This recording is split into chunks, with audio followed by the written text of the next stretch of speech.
सर्वप्रथम भाऊजी thank you very much. म्हणजे खरंच तुम्ही एका रिक्वेस्ट वरती आलात आणि माझी खरंच इच्छा होती की तुम्ही यावं, कारण आपलं जेव्हा दोनदा संभाषण झालंय त्याच्यामध्ये मी तुम्हाला नावच बोलताना तेच म्हणतो, कोळीपीडियस म्हणतो तुम्हाला.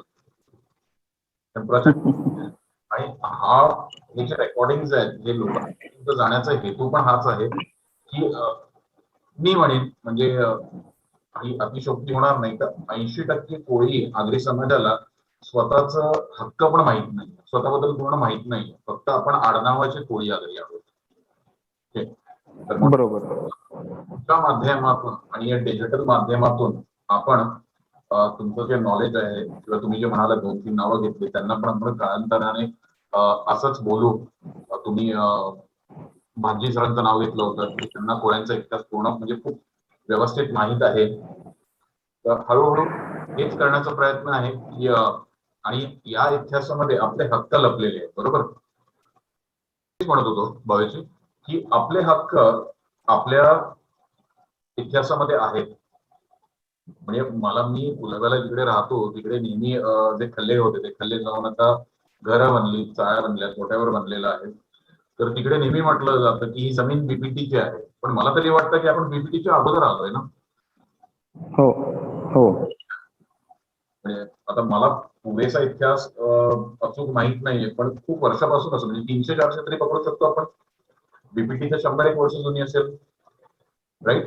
त्याच्या अगोदर पासून, कारण महिकावतीची बखर जी आहे, म्हणजे महिकावतीची बखर ही त्याच्यामध्ये शिवपुरी म्हणजे शिवडी, शिव म्हणजे आपण ज्याला शिव म्हणतो, सायन, माऊल, शेंबूर अशी नावं आहेत. म्हणजे कुर्ली म्हणजे त्याला कुर्ला म्हणतो, या गावांचा उल्लेख आहे. आणि जर ती बखर महिकावतीची बखर जर बघितली तर महिकावती राज्य म्हणजे जे माहीम आपण म्हणतो हे वसवण्यात आलं, त्याच्यामध्ये नायगाव वसवण्यात आलं. आता हे वसवलं राजा प्रताप भीमनी. पहिला तो प्रथम आला जो राजा भीमदेव त्याला बनलं जातो, तो पहिला प्रथम तर केलवे माहीम या पट्ट्यामध्ये राहिला. केलवे माहीम नंतर त्यांनी माहीम नावाचं नगर जे होतं ते इथे वसवलं. आता माहीम एक तर त्यांनी वसवलेला माहीम आणि त्याच्या अगोदरचा आपला मोरी आहे, जो जुना गाव आहे माहीमचा तो आहे. तर अशी काही गावांची नावं वगैरे आहेत.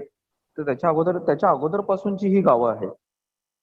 पण कसं होतं, न्याय व्यवस्था आणि ऍडमिनिस्ट्रेशन असल्या त्यांनी रेकॉर्ड किपिंग वगैरे जी पहिला एक राजा जेव्हा बनवतो तेव्हा ह्या अगोदरपासून ही गावं आहेत याचा उल्लेख स्वतः महिकावतीच्या बखरीमध्ये आहे. आणि त्याच्या अगोदरची म्हणजे महिकावतीची बखर बघितलं तर 1112 ते 1132 या दरम्यान राजा प्रतापदिन जेव्हा आला तेव्हा त्यांनी इकडची जेव्हा न्याय व्यवस्था वगैरे सगळी बघितली तेव्हा इकडची गावं जी आहेत, आता ही त्यांनी वसवलेली गावं नाहीयेत. काही लोकांचं हे चुकीचा हे असतो की बाबा त्यांनी वसवलेली गावं आहेत. तर ही गावं पूर्वीपासूनची आहेत. पाडे होते, वाडे होते. फक्त एवढं होतं की त्यांनी त्याचे रेकॉर्ड बनवायला सुरू केले आणि म्हणून त्याच्यामध्ये ह्या गावांचा उल्लेख हा तेव्हापासूनचा भेटतो. म्हणजे आपण पूर्वीपासूनच होतो, फक्त रेकॉर्ड किपिंग 1112 मध्ये चालू झाली. हो, म्हणजे आता पूर्ण ही मुंबईचा जर इतिहास जर बघायला गेला तर मुंबईचा इतिहास एक तर कसं होतं की आपण एकतर आदिवासी समाज म्हणजे आदिम जमाती बोलू शकतो त्याला.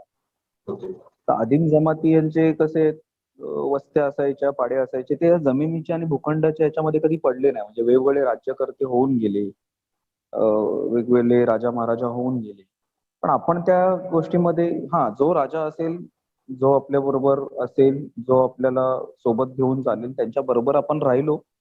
त्यांच्या बरोबर आपण म्हणजे एक रयत म्हणून आपण त्याच्या बरोबर राहिलो.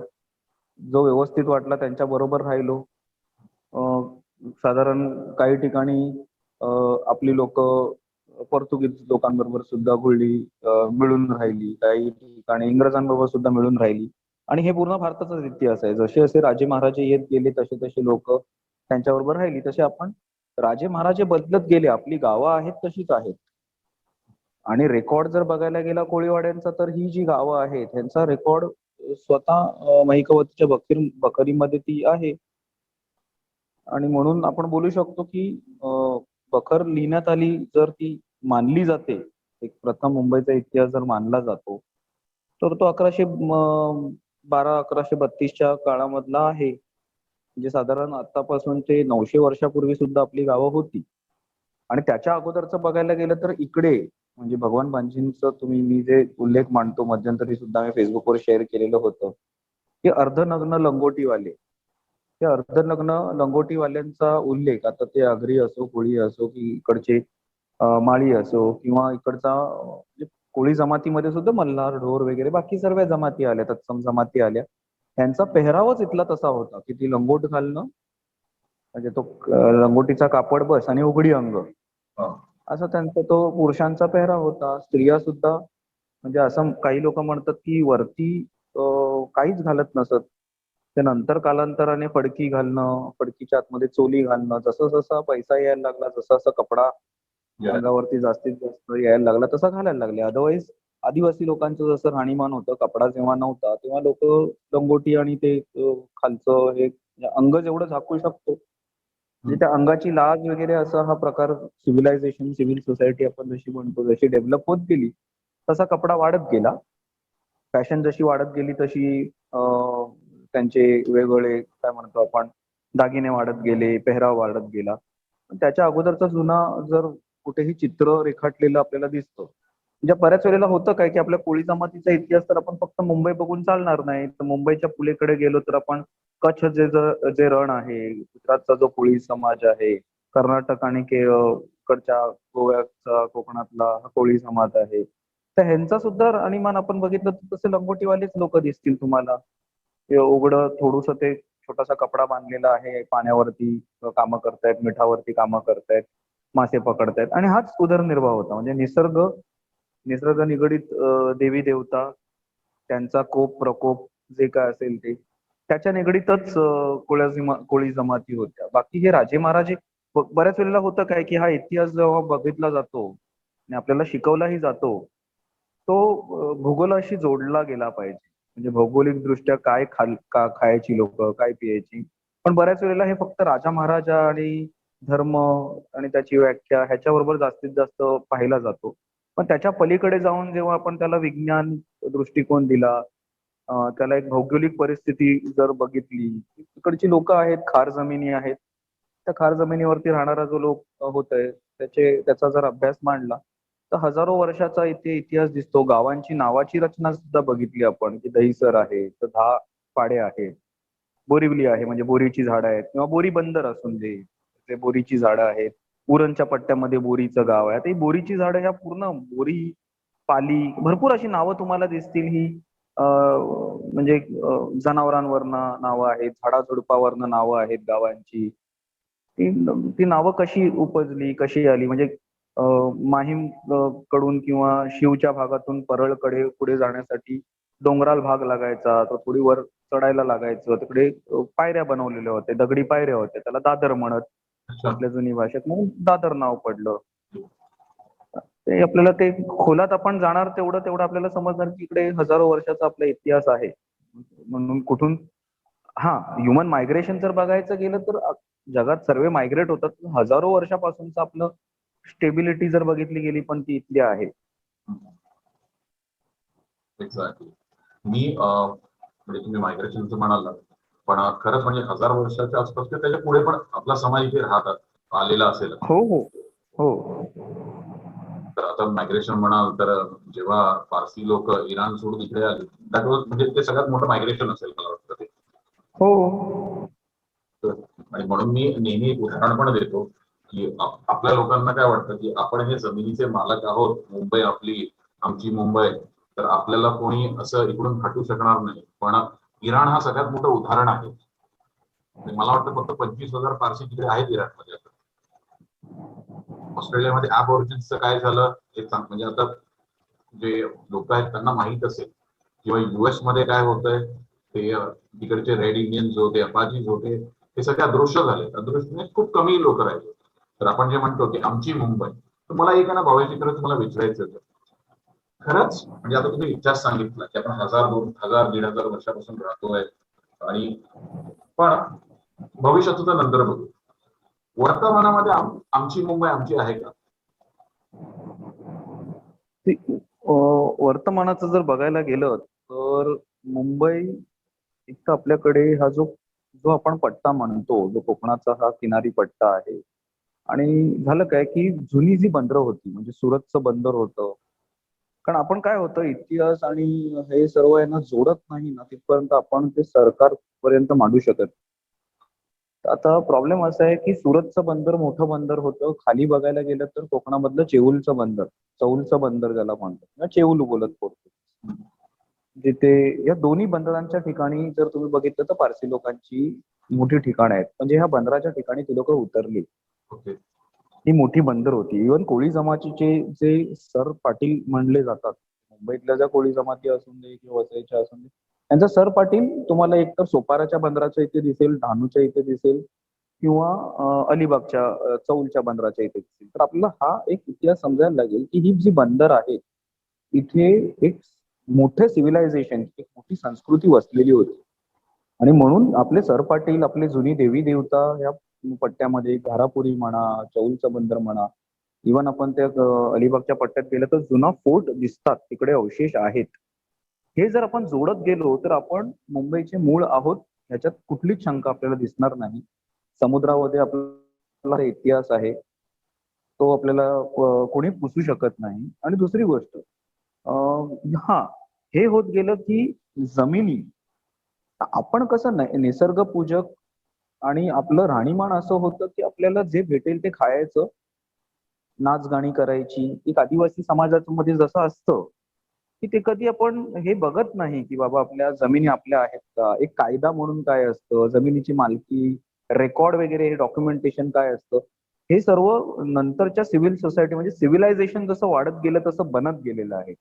हे मानव निर्मित एक ती धोरणं तयार झाली, मानव निर्मित काही पॉलिसी तयार होत गेल्या.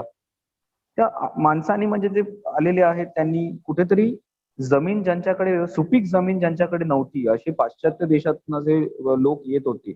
भारतामध्ये जी सुपीक जमीन आहे, इथली जी साधन संपत्ती आहे, इथले जे मेडिसिनल हर्ब्स आहे, तिकडे मीठ आहे, इकडे भात आहे, गहू आहे, ज्या वेगवेगळ्या इकडे त्याच्यासाठी इकडे भरपूर ट्रेडर्स येत गेले. जसं जसं ट्रेडर्स आपल्याबरोबर कॉन्टॅक्ट करत तसं त्यांच्या देशामध्ये त्यांना माहिती पडायचं की बाबा इथे ह्या देशामध्ये भरपूर साधन संपत्ती आहे. आणि त्याच्यासाठी ते येत गेले तर त्यांना हळूहळू की फक्त एवढूसं नको, त्यांना सुद्धा जास्त हवं होतं. मग ते कॉन्ट्रॅक्ट फार्मिंग, कॉन्ट्रॅक्ट मॅन्युफॅक्चरिंगचा जो कन्सेप्ट आहे, म्हणजे त्याच्यामध्ये आपल्याकडे काजू आला बाहेरच्या देशातून, बटाटी आली बाहेरच्या देशातून, टमाटी आली बाहेर. मग हे व्यावसायिक यायला लागले. आता व्यावसायिक येता येता त्यांच्याबरोबर मग त्यांचे राजे महाराजे यायला लागले. आणि मग हे काबीज करण्यासाठी जी लोक बाहेरून यायला लागली, त्यांनी कुठेतरी हे हे केलं की बाबा इकडच्या जमिनीवरती आपल्या जुने जे राजवटी होते, आपले जे सावकार होते, पाटील होते, किंवा इथल्या ज्या भूखंडाचे जे जुने लोक होते, जे सर्व पाहत होते, त्यांना मारून त्यांनी ह्या जमिनी काबीज केल्या. आता त्यांच्या समोर जाऊन ज्यांनी युद्ध केलं, ते ही युद्धनीती आहे. त्यांनी युद्ध केलं आणि हे सिद्ध केलं की बाबा ह्या टोकापासून ह्या टोकापर्यंतची जमीन माझी. ओके. तोपर्यंत म्हणजे तो राजा आपण कबूल केला. आता आपण आदिवासी पाड्यातल्या राहणारी लोक, ज्याच्यामध्ये राजघराणे हा कन्सेप्टच नाही, जमिनी कोणाच्या वगैरे आपल्याला आपण कधी त्याच्यामध्ये पडलो नाही. म्हणून असं होतं की मुघल होते, मग मराठे होते, त्यांच्याबरोबर युद्ध करता करता इकडच्या जमिनीवरती पोर्तुगीजांनी हक्क दाखवला. पोर्तुगीजांनी मुंबईची जी बेटं आहेत, 7 बेटं म्हणजे मी मुंबई शहराचा भाग म्हणतो, ही इंग्रजांना देण्यात आली. आणि मग त्याच्यानंतर मग हळूहळू इंग्रजांनी पोर्तुगीजांना हरवून मुंबई उपनगर म्हणजे 66चं जे बेट आहे, ज्याच्यावरती आता दहिसर, मालाड, बोरिवली वगैरे हा जो भाग आहे, तो सुद्धा पुढे मागे ब्रिटिशांच्या ताब्यात गेला. मागे पुढे पुढे जाऊन पोर्तुगीज हटून हटून गोव्यामध्ये आणि दमनमध्ये या काही भागातच राहिले आणि सर्वीकडे ब्रिटिश राजवट आली. आता राजवट आणि राजमहाराजे, तर त्यांच्यामध्ये कसं आहे की त्यांच्या जमिनी सर्व मग त्यांच्या झाल्या. मग आपल्याकडे हेच होतं की आपण गरीब आदिम जमातीची लोक, सरकार बदलत राहतात तसे राजे महाराजे बदलत राहिले. तर हे जमिनीची मालकी कोणाची आपण बघत नाही राहिलो. आपले पण वाडे पाडे जर बघायला गेलं तर ब्रिटिशांनी सुद्धा तेच केलं. आपल्याला एका ठिकाणाहून दुसरी ठिकाणी हलवायचं, तिकडच्या जमीन तुम्ही तिकडे मासेमारी करा, हा पट्टा तुम्हाला दिलेला आहे. तसे आपली गावं इथून तिथे थोडीफार हे करण्यात आली, काही ठिकाणी शिफ्ट करण्यात आली, काही ठिकाणी आपल्याला जमिनी देण्यात आल्या. पण ऑन रेकॉर्ड जर बघायला गेलं, म्हणजे आपण जरी आपल्या दृष्टीने जर बघायला गेलो तर आपण मुंबईचे मालक आहोत, आपण मुंबईचे राजे आहोत, आपल्यावरती कुठलं दुसरं हुकूमत कोणीच दुसरा कोळी समाजावरती करू शकला नव्हता. म्हणजे ब्रिटिश असो, हे असो, तसे भरपूर ऐतिहासिक हे आहेत. पण आपण जे कोणी राजे महाराजे असेल आपण त्यांच्या बरोबर राहिलो आणि आपण आपला उदरनिर्वाह करत राहिलो. पण ऑन रेकॉर्ड जर बघायला गेलं तर ब्रिटिशांच्या जमिनी होत्या, काही जमिनी ब्रिटिशांनी आपल्या लोकांना दिलेल्या होत्या, ते काही गावं होती.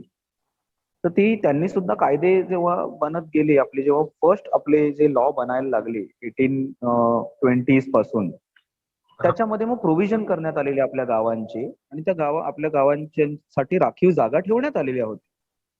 आणि म्हणून काही जागा आपल्या ज्या होत्या, आपण ज्याच्यावरती शेती करायचो किंवा आपल्या मासली सुकवायच्या जागा आहेत, हे आहेत, त्या आपल्यासाठी राखीव करण्यात आलेल्या आणि जेवढ्या त्यांना लागतील त्या त्यांनी एक्वायर केल्या आणि एक्वायर करून त्यांनी त्याच्या मोबदल्यात काही ठिकाणी आपल्याला ऑल्टरनेट लँड दिलेले आहेत, काही ठिकाणी अवॉर्ड म्हणून अमाऊंट दिलेली आहे आणि याचे रेकॉर्ड्स आहेत.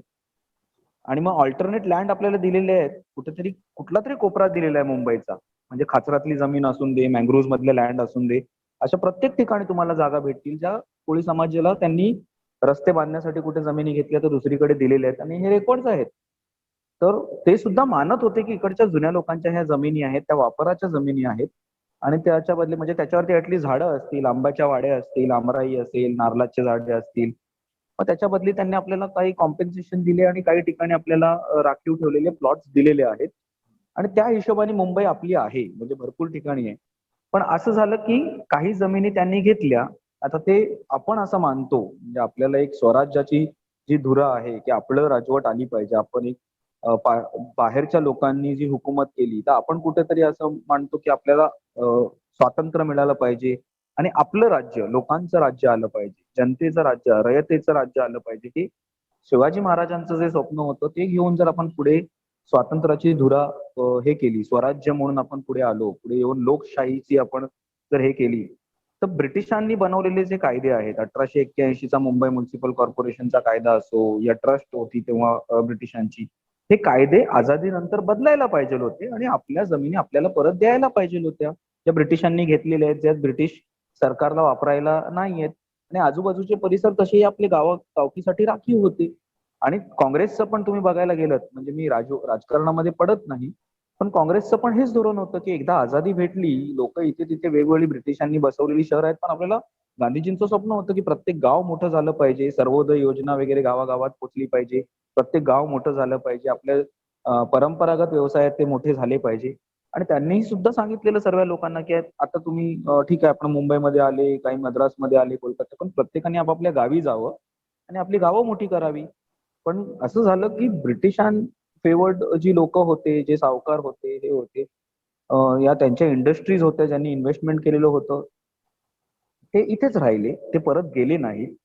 आणि मग आपल्या जमिनी त्यांच्याकडे त्यांनी घेतलेल्या होत्या, तसं चालू राहिलं. ठीक आहे, ते झालं, पण बाकीचे कायदे जे होते ते बदलायला हवे होते. कारण सर्व जमिनी हा राजाच्या असतात, तशाच ब्रिटिशांच्या होत्या. आपल्याला दिलेल्या खालच्या जमिनी होत्या, पण त्याचा टॅक्स घेत होते ब्रिटिश सरकार. आणि म्हणून पुढे पुढे म्युन्सिपल कॉर्पोरेशनचं जर रूपांतर हे झालं, तर त्या जमिनी आपल्या मालकीवरती करायच्या होत्या, ज्याची प्रक्रिया आता काही एक 10, 15, 20 वर्षामध्ये आपल्यामध्ये काही असे नवीन कायदे बनवण्यात आले. आपल्या लोकांनी लढे दिले पूर्ण भारतभर आणि त्या नवीन कायद्या अंतर्गत आपल्या जमिनी आपल्या नावावरती करून देण्याची हे चालू झाली.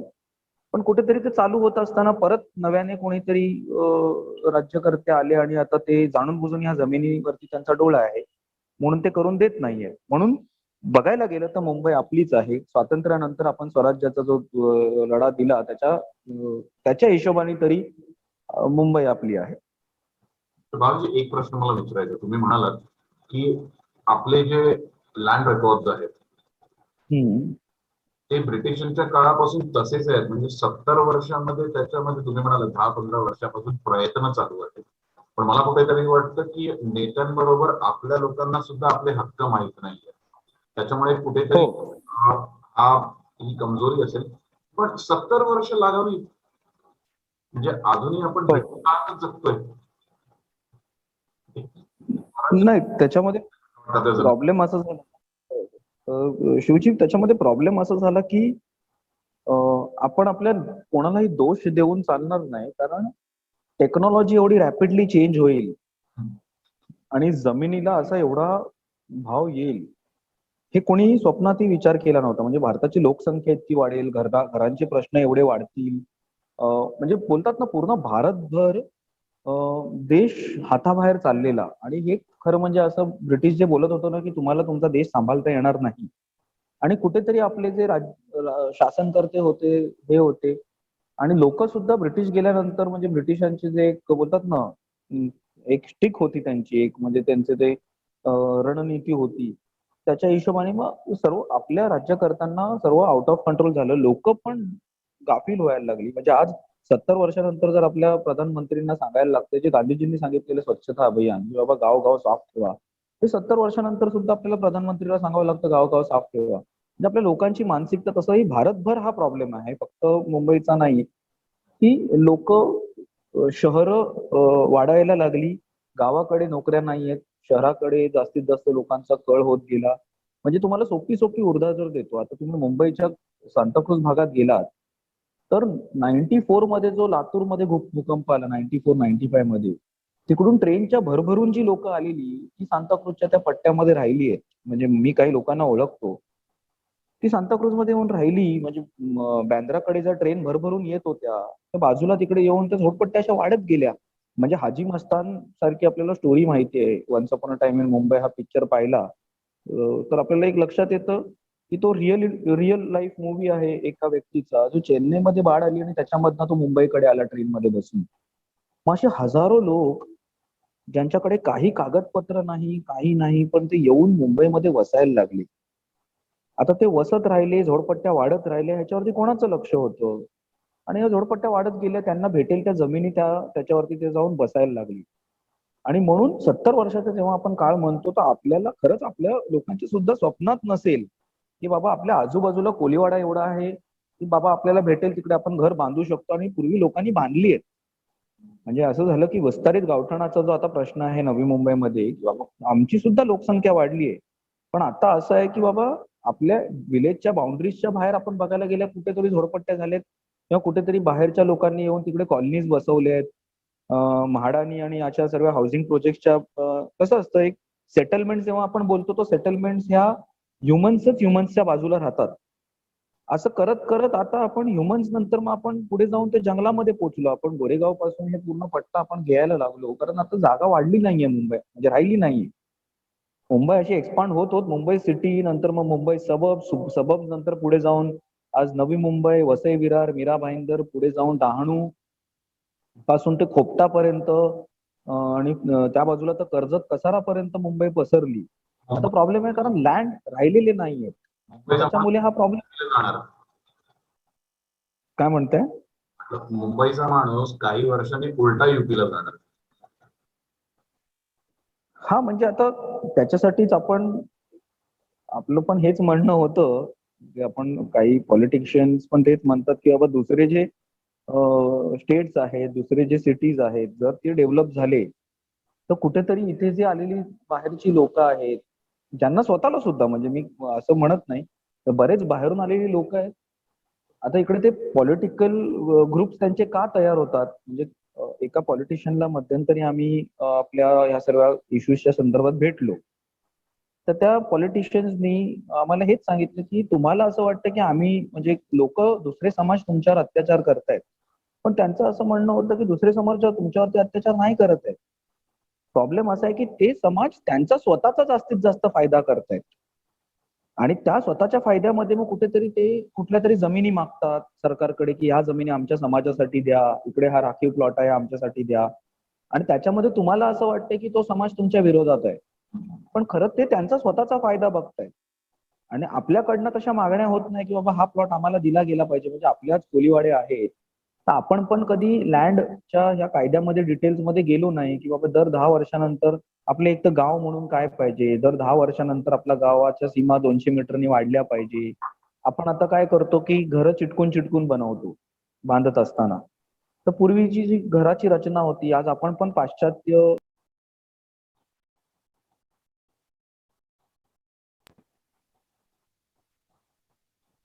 हॅलो. एक सेकंड, माझं फोन आला एक आणि तो हे झालं. हा. तर जास्तीत जास्त आपला सुद्धा कळ आहे की पाश्चात्य जी घरं आहेत, तर पूर्वी आपल्या घराच्या बाहेर ओटे होते. आज ते ओटे राहिलेले नाहीये. एक कुंपण होतं, ते कुंपण राहिलेलं नाही. प्रत्येकाने आपल्या घरात 4-4, 5-5 BHK सारखी घरं पाहिजे. मोठी मोठी बेडरूम्स हवे आहेत. चांगल्या चांगल्या अम्युनिटीज हवे आहेत. पण प्रत्येक कोलीवाडा म्हणा की तुम्ही, जुनी कौलाची घरं होती आणि जाली सुकवायची जागा होती, पण आज मासेमारी बंद केली, जाली सुकवायच्या जागा होत्या त्या घरात घेतल्या. तिकडे मोठा हॉल बनवलेला आहे आणि हे केलेलं आहे. ठीक आहे, आपण मासली खातो, हे खातो, पण घरांची रचना चेंज होत गेली चालली आहे. आणि त्याच्यामध्ये मग त्या आजूबाजूच्या ज्या जागा आहेत, बाजूवाल्यांबरोबर भांडण करून, नेबरशी भांडण, प्रत्येक जण घर असं म्हणजे गावातल्या जमिनी छोट्या होत चालल्यात. आणि पूर्वी असं होतं की घरातला म्हणजे मला जे कोकणात गेलो या आपल्या जुन्या भरपूर कोळीवाड्यांमध्ये मी गेलो अजूनही, तर असं काही रीती आहेत काही गावांमध्ये की बाबा घरात कुटुंब एवढं एवढं झालं की गावातलाच ठराव पास होतो, तो खरा कायदा आहे अजूनपर्यंत, की त्याच्यानंतर मग गावाच्याच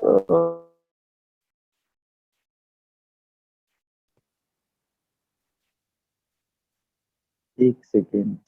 तुम्ही घ्या तो फोन, एडिटिंग मध्ये होईल ते व्यवस्थित. हो हो, नाही नाही, थांबा ते.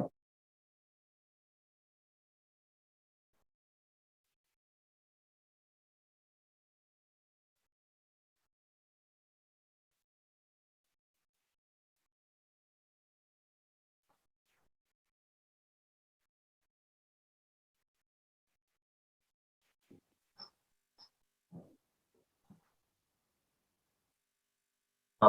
हॅलो. हा हा. तर आता असं झालंय की म्हणजे वाढत्या शहरीकरणामुळे, माइंडसेट चेंज झाल्यामुळे लोकांना ही घरं जुनी कौलाची आणि ती लाकडाची नको आहेत. तर प्रत्येकाने घरं वाढवायला सुरू केली आहे. तर आपल्याला असं वाटतं की आपल्यावरती अत्याचार होतोय, पण होतंय काय की आपल्याकडे सुद्धा आपल्या गावांमध्ये सुद्धा म्हणजे प्रत्येक कोळीवाड्यामध्ये तुम्ही गेलात की आमच्या चाली आहेत, म्हणजे सायनमध्ये किंवा शिवडीमध्ये घरं आहेत. तर प्रत्येकाने मग बाहेर दुसरी घरं वाढवली आहेत किंवा दुसरीकडे जाऊन थोडी जागा होती, त्या जागेवरती जाऊन दुसरं घर बांधलेलं आहे, झोपडी बांधलेली आहे.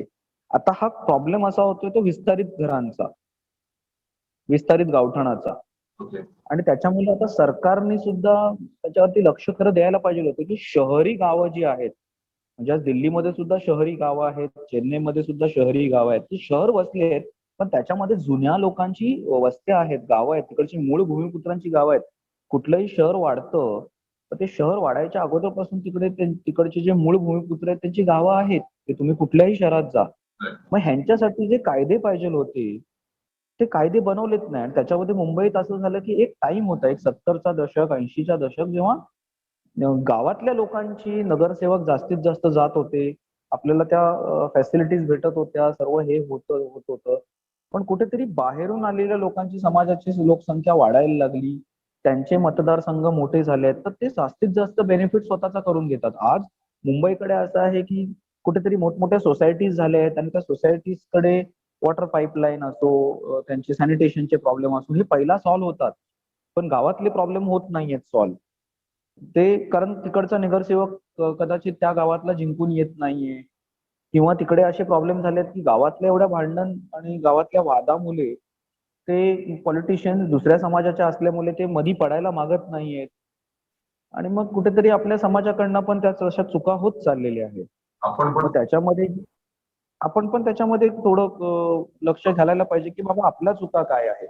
सॉरी टू पुट, मला असा अनुभव आहे की आपण पण म्हणजे कधी कधी चांगले नेते येतात नशिबाला, पण आपण पण हो, नेत्यांशी इमानदार राहत नाही. बरोबर. त्याच्यामुळे कदाचित ते असेल की आपलं स्वतःचं नुकसान घेतो आपण, दूरचं भविष्य बघत नाही, जवळचं वर्तमानामध्ये चुकीचे निर्णय घेतो. आणि म्हणून तो बिचारा चांगला नेता आपल्यासाठी प्रयत्न करणार असतो, तो पण मग शेवटी निघून जातो. Sorry sir. हो हो, कारण कारण आपल्या समाजात एकतर खारं खाण्यामुळे तो एक रागिष्ट स्वभाव, एकतर इतके वाद आहेत प्रत्येक गावामध्ये. कारण एक तर गाव, आपण जी मुंबईतली रचना जी बघतो, आता प्रॉब्लेम असा आहे की जो माझा अंडरस्टँडिंग आहे की प्रत्येक गावामध्ये जर बघायला गेलं तर एकतर त्यांच्या आळ्या किंवा वाड्या आहेत. म्हणजे त्यांच्या कुटुंबाचे पाटील वेगवेगळे आहेत, जमाती वेगवेगळ्या आहेत. मग त्यांच्या आपापसातले जे वाद आहेत, प्रत्येक अलीतले, प्रत्येक वाड्यातले, प्रत्येक पाड्यातले, ते कसलेही असून दे, ते परंपरागत जुने वाद असून दे, काही लोकांचं की बाबा हे थोडे इकडची जी लोक आहेत ते पाटलांची वाडी आहे, हे थोडे अमीर आहेत, तिकडची वाडी, हे प्रत्येक ठिकाणी म्हणजे हे युनिव्हर्सल आहे, पूर्ण भारताभर ते इश्यू आहे. पण आपल्याकडे सुद्धा ते जास्त आहे आणि त्याच्यामध्ये शिक्षणाचा अभाव आहे, शिक्षण कमी आहे. लोकांना अजून समजत नाही की बाबा अजूनपर्यंत लोकांना वाटतं अरे मुंबई आमची आहे, मुंबई आमची, हा आपली आहे. पण ती आपली ठेवण्यासाठी आणि हे करण्यासाठी जे आपले क्लॉजेस असतात, सरकारने बनवलेले जे कायदे असतात ते समजणं, टॅक्स जो आहे, आपण शेवटी बॉर्डर, आपले जे भारताचे बॉर्डर आहे ते सिक्युअर करायचे आहेत, टॅक्स भरला पाहिजे, गव्हर्नमेंटकडे रेव्हेन्यू गेला पाहिजे. तसंच गावाचा सुद्धा स्वतःचा एक रेव्हेन्यू जनरेट झाला पाहिजे, ज्याच्याने गावातली जी गटर लाईन आहे, गावातलं जे हे आहे ते साफसफाई, मग कुठेतरी असं होतं ते साफसफाई करण्यासाठी कुठला तरी आमदार किंवा खासदार कुठेतरी फंड वापरतो. आता तो फंड वापरतो तर तो फंड देणाऱ्या एजन्सीज ज्या आहेत त्या कुठेतरी मग त्याचं, या तर कोणाला ह्या जमिनीवरती हे असेल तर त्याचं थोडं डॉक्युमेंटरी मॅनिप्युलेशन वगैरे करून ह्या जमिनी बळकावण्याचा प्रयत्न करण्याचं हे होतं. पण त्यावेळेला आपली सुद्धा चूक असते की आपण कशाला हे करतो, आपण कशाला दुसऱ्याला इंटरव्हीन करून देतो आपल्या गावात. तर हे हे थोडं बघणं आपलं भाग आहे, म्हणजे आपण त्याच्याकडे लक्ष देत नाही. आणि राहिली गोष्ट मुंबई शहरातले कोळीवाड्यांचे बघायचं तर एक 3-4 कोळीवाडे सोडले म्हणजे माहीम, वर्ली आणि कुलाबा वगैरे सारखे, बाकी कोळीवाडे तर ब्रिटिशांच्या काळामध्येच उद्ध्वस्त करण्यात आलेले होते. म्हणजे कुठेतरी त्यांना सोसायटी किंवा चाळीमध्ये शिफ्ट करण्यात आलेलं होतं. म्हणजे डोंगरी सारखा गाव असो, मांडवी सारखा गाव असतो. आणि इकडे ब्रिटिशांच्या काळामध्येच ती जुनी घरं पाडून त्या लोकांना तिकडे रेसिडेन्शियल कॉम्प्लेक्सेस आणि प्रोजेक्ट्स मध्ये आणलेलं होतं. मग कुठेतरी आझादीनंतर त्यांना व्यवस्थित करण्यासाठी प्रोव्हिजन करायला पाहिजे होते. तसे नव्याने कायदे की बाबा एक विलेज कसं असलं पाहिजे. हे आत्ता प्रक्रिया चालू झालेली आहे. आत्ता आपण तशी मागणी करतोय. पण इतके वर्ष आपण पण तशी मागणी केलेली नाही आणि जे राज्यकर्ते होते आपण बोलतो, म्हणजे शासनातली लोक आहेत, त्यांना खरंच ह्याच्याबद्दल त्यांनी पण गांभीर्याने कधी बघितलं नव्हतं की बाबा हे प्रश्न उद्भवू शकतात. तर कुठेतरी आपल्याला एक तर शासनामध्ये जास्तीत जास्त आपण कसा समंजसपणा आणू शकतो, आपण त्यांच्यापर्यंत कसे पोहोचू शकतो, कशी मांडणी करू शकतो. आणि जे कायदे बनवणारे आहेत, ते कायदे बनवणाऱ्या जे आपले आमदार, खासदार आहेत, त्यांच्यापर्यंत आपण कसा संपर्क वाढवू शकतो. आणि आपल्या समाजातले जसे तुम्ही सांगितलं चांगले लोक आहेत, जे चांगलं काम करतायत. पण त्याच्यासाठी आपला समाज जसा रागिष्ट असल्यामुळे थोडंसं जरी काहीतरी त्यांच्या मनात विरुद्ध झालेलं असेल, त्यांनी केलेलं असेल, टेक्निकली काही गोष्टी इथे तिथे असतील, त्या समाजापर्यंत पॉझिटिव्हली मांडल्या जात नाहीयेत. आणि म्हणून मग त्या नेत्याकडे जाणंच लोक टाळतात किंवा त्याच्याशी बोलणंच टाळतात. या गोष्टी होत आहेत. मला अजून एक विचारायचं होतं की बघा, मलाही चांगल्या प्रकारे माहिती आहे की आपल्या समाजामध्ये शिक्षणाचा जो टक्का आहे किंवा रेशो आहे हा कमी आहे. तर आपण दुसऱ्यांना दोष देतोय, बरोबर. पहिली गोष्ट मला हे डेफिनेटली तुम्हाला विचारायचं आहे, आपण उपरे उपरे करतोय, बरोबर. आणि मला कुठेतरी ते वाटतं ते चुकीचं आहे, कळलं की तुम्ही दुसऱ्यांना दोष नका देऊ, आपण आपलाच किल्ला नीट पकडू शकलो नाही. हा ठीक आहे, बाहेरून लोक आलेत का, तर प्रगती आहे. आणि प्रगती येताना म्हणजे लक्ष्मी येताना मागे लक्ष्मी असतं ना, तसं प्रगती येताना जेव्हा डेव्हलपमेंट येतं तेव्हा ते संस्कृतीचा नाश पण करतं. म्हणजे आता तुम्ही तुमच्या गावच्या जमिनी जातील, तिकडे 30 माळ्याचे टावर बांधणार आहे, तर गावचा देव हलवतील, तर या गोष्टी. पण उपरे म्हणजे आपण नेहमी म्हणतो की खरे शत्रू उपरे नाही आहेत. मला वाटतं खरे शत्रू आहेत की ते सत्ताधारी आहेत, कळलं, जे तुम्हाला धक्का देत नाही. पण महत्वाचा मुद्दा, आपल्या समाजाचा जो शिक्षणाचा अभाव आहे त्याच्यामुळे पण, कारण शासनाचे जे कायदे असतात, क्लॉजेस असतात, हे नीट समजून घेत नाही आहोत आपण, आणि तो शिक्षणाच्या अभावामुळे होत असं. एक तर कसं आहे, जसं मी सांगितलं की कायदे सर्व वारंवार बदलत चाललेले आहेत.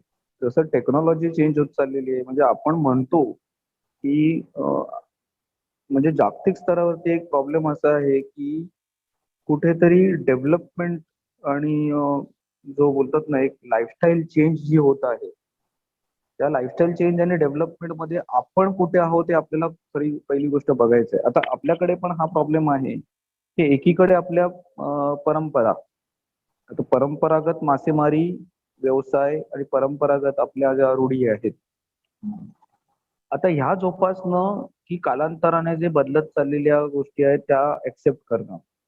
मग त्याच्यामध्ये सर्वच आलं. मग त्याच्यामध्ये तुमचं पेहराव आला, त्याच्यामध्ये तुमचं घराची रचना आली, त्याच्यामध्ये तुमच्या गावाची रचना आली.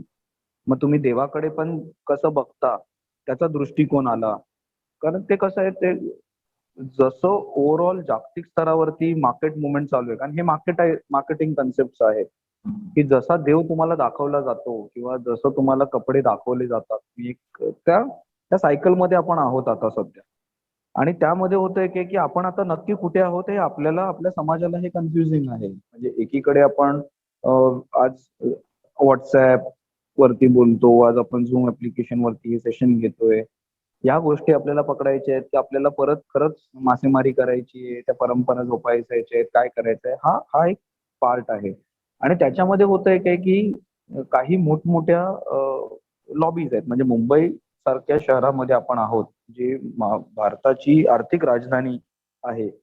त्याच्यामध्ये आर्थिक राजधानी बरोबर एक मोठं पोर्ट आहे. म्हणजे आज तुम्ही बघायला गेलं तर हे गोल्डन क्वाड्रिलॅटरल प्रोजेक्ट आहे. म्हणजे मुंबई, दिल्ली, कोलकाता, चेन्नई ह्याचं जे मेगा हायवे प्रोजेक्ट आहे, त्याचा मधला पट्टा आहे नागपूर. तर नागपूर हा भारताचा लॉजिस्टिकल कॅपिटल आहे आणि मुंबई ह्या लॉजिस्टिकल कॅपिटलची सॅटेलाइट सिटी आहे, ज्याच्यामध्ये भरपूर सारे इकडे प्रोजेक्ट ऑलरेडी सँक्शन्ड आहेत. याला कसं मेगा सिटी बनवून हायपर लूप टेक्नॉलॉजीनी कनेक्ट करू शकतो, ट्रान्सपोर्टेशन वाईज, इन्फ्रास्ट्रक्चर वाईज, सर्वच गोष्टींनी. म्हणजे इथला माणूस एक फ्रॅक्शन ऑफ अ सेकंड मध्ये एक सर्टन किलोमीटर्स मध्ये पुढे गेला पाहिजे ट्रॅव्हलिंग वाईज. मोबिलिटी स्ट्रॉंग झाली पाहिजे. आता हे झालं जे इकडचे वसलेले जे दुसरे समाज इकडे व्यवसाय करायसाठी आलेले आहेत किंवा जे लोक बाहेरून येऊन आता जी शिकलेली आहेत, म्हणजे आज देशभरातून शिकलेली लोक जे इकडे येऊन सेट होत आहेत, या इकडे येऊन वसत आहेत, हे इंजिनियर्स आहेत, मोठमोठे टेक्निशियन्स आहेत. तर त्यांचं स्वप्न हेच आहे की बाबा मला त्या कंपनीमध्ये जॉब करायचं आहे आणि मला हे प्रोजेक्ट मध्ये हेल्प करायची. त्याच्यामध्ये आपल्या समाजाचं कॉन्ट्रीब्युशन नाहीये, म्हणजे कमी आहे. पण आपण अजूनपर्यंत आपल्या परंपरा आणि याच्यामध्ये आहोत आणि त्यांचं जे काम चालू आहे ते मोठ्या लेवलवरती आहे. मग तो तो जो गॅप आहे तो कसा फुलफिल करणार. आणि मग आपल्याकडे एक आहे की आपण एकीकडे आपल्या समाजातल्या लोकांमध्ये पण की एकीकडे म्हणजे आज प्रत्येक कोळीवाड्यात तुम्ही जा, एकीकडे मासेमारी करणारी लोक, मासे पकडणारी लोक, मासे विकणारी लोक, यांचं मासेमारी निगडीत जे परंपरा आहेत, रूढी आहेत, त्याच्या निगडीत त्यांच्या ऍक्टिव्हिटीज, आणि दुसरीकडे गावातले जे मोठमोठे डॉक्टर झालेत, इंजिनियर झालेत, शिकलेले आहेत, त्यांच्या घराची रचना, त्यांचा बघायचा दृष्टिकोन. बऱ्याच वेळेला ती मुलं आहेत जी जास्त शिकली तर गावात राहायला मागत नाहीयेत. त्यांना कुठेतरी ते club culture, pub culture enjoy करायचंय. कुठेतरी त्यांना बाहेरच्या देशात जशी लाईफस्टाईल आहे तशी पाहिजे आहे. मग ते गावातनं बाहेर निघायचं आहे. मग गावातल्या लोकांना शिकवणार कोण, त्यांना गाव मोठं करणार कोण, हा जो पूर्ण गॅप झालेला आहे, या गॅपच्या याच्यामध्ये आता समाज एक कुठे नक्की जायचं ह्या कन्फ्युजन मध्ये आहे.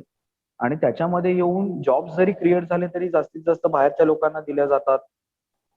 त्याच्यामध्ये मग त्या लॉबीज आहेत, काही पॉलिटिकल लॉबीज आहेत ज्या काम करतात, कारण ते त्यांचा फायदा जास्तीत जास्त बघतात. जसं मी सांगितलं की बाहेरचे जे आमदार खासदार आहेत ते कुठेतरी नेटवर्किंग वगैरे करून आमची लोक जास्तीत जास्त, ते गव्हर्नमेंट जॉब असो या प्रायव्हेट जॉब असतो, जास्तीत जास्त आमची लोक कशी प्लेस होऊ शकतात, त्यांना नोकऱ्या कशा देऊ शकतात, त्याच्यावरती लक्ष केंद्रित करून आहेत. प्रत्येकाला आपली स्वतःचा स्वार्थ आहे आणि त्यामध्ये मग आपला समाज भरडला जातो की आपल्याला मग भले शिकलेला असून ते पण नोकरी नाहीये, व्यवसाय करायचा तर व्यवसाय करण्यासाठी एक इकोसिस्टम उभं नाहीये, सपोर्ट करण्यासाठी हे नाहीये. तर ह्या पूर्ण गोष्टीमध्ये आपण या सायकलमध्ये आहोत आता की नक्की काय करायचं हे आपला समाज एक कन्फ्युजिंग ह्याच्यामध्ये. आणि म्हणून प्रत्येक प्रकारचा मॉडेल, म्हणजे ते एंटरप्राइझिंग मॉडेल असो, कल्चरल मॉडेल असो, हे आता बनवण्याची गरज आहे समाजाला. की बाबा एक कुठेतरी आपल्याला एक हे दाखवावं लागेल की बाबा हे मॉडेल आहे, हे समाज आपला असा आहे. आणि त्याच्यामध्ये पण बघायला गेलं की भौगोलिक परिस्थिती, जसं त्या दिवशी सुद्धा आपल्या एका कॉन्फरन्समध्ये निलेश दादा म्हणत होते, निलेश भट, हम्म, हम्म. की भौगोलिक परिस्थिती प्रत्येक ठिकाणी वेगळी आहे. म्हणजे डहाणूचा जो पट्टा आहे, एकतर पालघर वगैरे तो एक आदिवासी जिल्हा आहे. त्याच्यामध्ये कोळी जमाती बरोबरच वेगळ्या दुसऱ्या आदिवासी जमाती आहेत, जे डोंगरावरती राहणारे आहेत. तर जास्तीत जास्त लॉ त्यांच्या फेवरमध्ये होतात. मासेमारी, फिशिंग ऍक्टिव्हिटीजच्या ज्या जमाती आहेत, त्यांच्यावरती लॉ बनवणं, प्रोव्हिजन बनवणं, त्याच्यावरती मॉडेल्स बनवणं, त्याच्यावरती काम केलं जात नाही. म्हणजे कुठेतरी सरकारमार्फत सुद्धा, शासन सुद्धा त्याच्यामध्ये कमी पडतंय. आपण ते मॉडेल्स मागण्यामध्ये कमी पडतोय. आज सुद्धा बघायला गेलं तर गव्हर्नमेंटनी सागरमाला प्रोजेक्ट आणलं, पण सागरमाला प्रोजेक्ट हे ब्लू इकॉनॉमीचा पार्ट आहे. आता ब्लू इकॉनॉमी ही फक्त आपल्या कोळी जमातीसाठी नाही, पण भारतातल्या सर्व लोकांसाठी आहे, की आज समुद्रामध्ये शेती करायची. जेवढी आपली मॅरिटाईम बाउंड्री आहे देशाची, ती जागतिक स्तरावरती आपण मागणी केलेली आहे, की आपली मॅरिटाईम बाउंड्री वाढवून मागायची. आपल्या देशाच्या जेवढ्या हे आहे, म्हणजे 3,25,000 स्क्वेअर किलोमीटरचा जो एरिया आहे, तेवढाच आपला मॅरिटाईम एरिया आहे. मग कुठेतरी आपल्या आता फर्टिलिटी रेट कमी आहे. आपल्या मातीमधनं जास्तीत जास्त हे होऊ शकत नाही. तर लोकांना सरकार लाईफस्टाईल चेंज करायला सांगते, की तुम्ही समुद्रामध्ये उगणारं मीठ खा. समुद्रामध्ये असणारे एक्वॅटिक अॅनिमल्स आहेत. आता आपला पण कोळी जरी आपण असले, तरी आपण भरपूर असे एक्वॅटिक अॅनिमल्स आहेत. आपण फिशेस खातो, पण असे भरपूर मोठमोठे, म्हणजे जसं आपला जमिनीवरती जसा सिंह वेगळा अॅनिमल आहे, प्राणी आहे, हत्ती वेगळा प्राणी आहे, तसं समुद्रामध्ये पण वेगवेगळे समुद्री प्राणी आहे, समुद्री जैवविविधता आहे. मग सरकारचं असं म्हणणं आहे, की तुम्ही फक्त मासे, हे मासेच का खाता, तुम्ही दुसरे मासे का नाही खात? पण आपल्या परंपरेप्रमाणे ते मासे आपण खात नाही. त्या माशांना आपण वर्ज्य समजतो. ते मासे नाही खाल्ले जात, ते वातुळ असतात, हे असतात, म्हणजे असं. मग आता कुठेतरी ती लाईफस्टाईल आपल्याला लोकांना चेंज करायला सांगितलं जात आहे. सरकार असं सांगते, की तुम्ही ते सुद्धा मासे खा, त्याच्याने एवढे न्यूट्रिएंट भेटेल, हे भेटेल. आणि त्याच्या बेसिसवरती बाकी देशांमध्ये जसं चालू आहे, की ते फिश ऑइल्स वगैरे, आता चायनीज फूड आपण खातो, त्याच्यामध्ये बरेच फिश ऑइल्स असतात. आता ते असे फिशेस आहेत जे आपले परंपरागत, आपण जर ऍज अ फिशरमॅन आपण ते फिशेस खात नाही. त्या फिशेसला आपण म्हणजे जसं वेल मासा आहे, त्याला देव मासा म्हटलं जातं. तर तोच जास्तीत जास्त पकडला जातो, कापला जातो. त्याच्या बॉडीचे पार्ट्सने वेगवेगळ्या प्रोडक्ट्स बनतात, हे बनतात, हे आपल्याला मेडिसिनल प्रोडक्ट्स बनतात, हे आपल्याला माहिती नाही. पण आपल्याला ते सांगण्यात येतं, की नाही तुम्ही ते खा. हे फिश भेटत नाही, तर दुसरे फिश पकडा. मग कुठेतरी आपला समाज ते एक्सेप्ट करणार का? जर तसं झालं तर मग त्या परिवर्तनाला एक धार्मिक जोड असते, की बाबा आपल्या धर्माप्रमाणे आपण असे मासे खात नाही. आपण ब्लू फिन टुना किंवा येलो फिन टुना जो आहे तो टेस्टी आहे, पण आपल्यामध्ये असं म्हटलं जातं, की त्याच्याने अंगाला खरूज येते, हे येते. ती फूड आपण म्हणजे इतके वर्ष झाले, हजारो वर्षाच्या याच्यामध्ये आपण असे एक्वेटिक अॅनिमल्स खाल्लेले नाहीयेत. पण त्याच्यामध्ये त्या फिशिंग ऍक्टिव्हिटीमध्ये जास्तीत जास्त पैसा आहे, हे आपल्याला दाखवण्यात येतं. मग कुठेतरी आपण चेंज व्हावं का? म्हणजे हे प्रश्न आहेत. याची उत्तरं शोधायची, हे समाजामधनं शोधावं लागणार, आणि त्याच्यासाठी मग समाजाला तयार करावं लागणार. पण एकीकडे जसं आहे, की एकीकडे हे करायचं का, की आपलं जे आयुष्य आपल्या पूर्वजांचं जसं होतं तसं चांगलं होतं? मुंबई खाली करा बाकी लोकांनी आणि इकडून चालते व्हा, मुंबई आमची आहे. पण मुंबई खाली केल्यानंतर लोक खरंच या मुंबईचं सोनं करणार का, जे बाकीचे उरलेले आहेत ते? हे पण प्रश्न आहेत ना. म्हणजे आज आज जर माझा जन्म सायन कोळीवाड्यात नसता झाला, आणि कुठेतरी समजा डहाणूच्या पट्ट्यात कुठल्या तरी कोळी वाड्यातच, पण एक आदिवासी पाड्यात झालं असतं, तर लाईफस्टाईल कदाचित वेगळी असती. कदाचित इतकं शिक्षण झालं नसतं. मी मासेमारीला जात असतो, बोटीवर जात असतो. तर काही गोष्टी आहेत ज्या आपल्या बेनिफिशियल मध्ये पण आहेत. ते त्या ह्याच्याबरोबर आपला सुद्धा फायदा होतच आहे. पण एवढंच आहे, की जमिनीचे जे मुद्दे निघाले ते आपण म्हणतोय, की कॉन्स्पिरसी होत आहेत, आपल्या जमिनी लादल्या जात आहेत. आता जसं एका सरकारी अधिकाऱ्याने सरळ सांगितलं, की बाबा तुम्हाला आम्ही घरं देतोय ना, तुम्हाला आम्ही हाकलतोय थोडी मुंबईतून. कारण त्यांचं जे डेफिनेशन आहे घरांचं, किंवा एक टॉवर आहे, एक बिल्डिंग मध्ये एक पॉश तुम्हाला घर देण्यात येतंय. त्याच्या बदल्यात तुमच्याकडनं काय तुम्हाला फ्री मध्ये देण्यात येतंय. जमीन तर सरकारची आहे. आणि आपलं हे आहे, की घर आपल्याला असं नकोय. आपल्याला सुद्धा एक मोठं घर हवंय. एक कोळीवाडा जसा वाटला पाहिजे तसं. म्हणजे आपल्या भावना जोडलेल्या आहेत, की बाबा एक कोळीवाडा असा असला पाहिजे. आपल्याला सुद्धा एक माला असला पाहिजे, पोटमाला असला पाहिजे, असं ग्राउंड असलं पाहिजे, होली पेटली पाहिजे गावची. म्हणजे गावासारखं गाव दिसलं पाहिजे. टॉवरचं लाईफ बरोबर नाही, आणि काही गोष्टींनी तसं बरोबर पण आहे. आणि ह्याच्या बेसिसवरती आपण सरकारकडे ही मागणी पण करतोय, की बाबा तुमचं जे डेफिनेशन आहे घरांचं, जे तुम्ही आता चेंज केलेलं आहे, म्हणजे आमची घरं कच्ची नाही आहेत, पक्की घरं आहेत. म्हणजे तुम्ही जे अजूनपर्यंत जे डेफिनेशन जुन्या कॉर्पोरेशन ऍक्ट मध्ये आहे की 14 फुटाचं घर आहे, कच्चं घर आहे आणि मग त्याचं पुढे बांधायचं, तर हे कुठेतरी आपली मागणी झाली पाहिजे आणि एक कम्युनिटी म्हणून आपण त्याच्यासाठी मग लढाई दिली पाहिजे आणि सरकारपर्यंत त्या मागण्या पोहोचवल्या पाहिजे. कारण सरकारमध्ये बसलेले सुद्धा आता नवीन नवीन येणारे इंजिनियर्स आहेत, ऑफिसर्स आहेत. हे जे डेव्हलपमेंट बघतायत हे जागतिक स्तरावरती जे डेव्हलपमेंट आहेत. आपली मागणी कम्युनिटी हाऊसिंगची असली पाहिजे रॅदर देन स्लम प्रोजेक्ट. आणि कम्युनिटी हाऊसिंग मध्ये पण आपल्याला सस्टेनेबल हाऊसिंग हवी आहे. एक पर्यावरणपूरक शाश्वत विकास जो आपण म्हणतो, तसं शाश्वत गृहनिर्माण नियमावली अशी काहीतरी बनावी, ज्याच्यामध्ये आमची घरं आत्तासाठी नाही पण पुढून येणाऱ्या 100-150 वर्षासाठी टिकली पाहिजे. आता मी ज्या चाळीमध्ये राहिलो, तर चाळी बांधलेल्या आहेत 1899 मध्ये. मिलिटरीचे बॅरेक्स होते ब्रिटिशांचे. त्याच्यानंतर 1916 मध्ये ऍडिशनली चाळी बांधण्यात आल्या, मग परत चाळी म्हणजे वाढवण्यात आल्या. तसं गाव तो वाढत गेला, नवीन नवीन चाळी, कारण ओपन स्पेसेस बाजूला होत्या. पण आता झालंय की ओपन स्पेसेस राहिलेल्या नाहीये आणि त्याच्यामध्ये मग बिल्डर लॉबी आहे.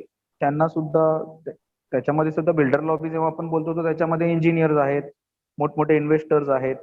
आता इन्व्हेस्टमेंट मध्ये इन्व्हेस्टर इन्व्हेस्ट नाही करणार, रिअल इस्टेट बूम नाही होणार, हाऊसिंग प्रोजेक्ट नाही होणार, तर एवढे मुंबई भारतातले निघालेले इंजिनियर जॉब कुठे करणार?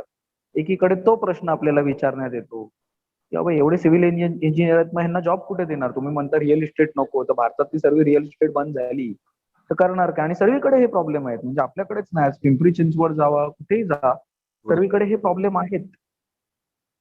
कुठेही जाऊ म्हणजे मी नेहमी तुम्हाला ही ऍडम स्मिथचं जे इन्व्हिजिबल हँड आहे, त्यांना वाटतं की हा करतोय, नाही, पण त्यांना माहित नाही की एक अर्थकारण म्हणून एक अदृश्य शक्ती आहे जी नेहमी काम करत असते. हो हो हो, नक्की.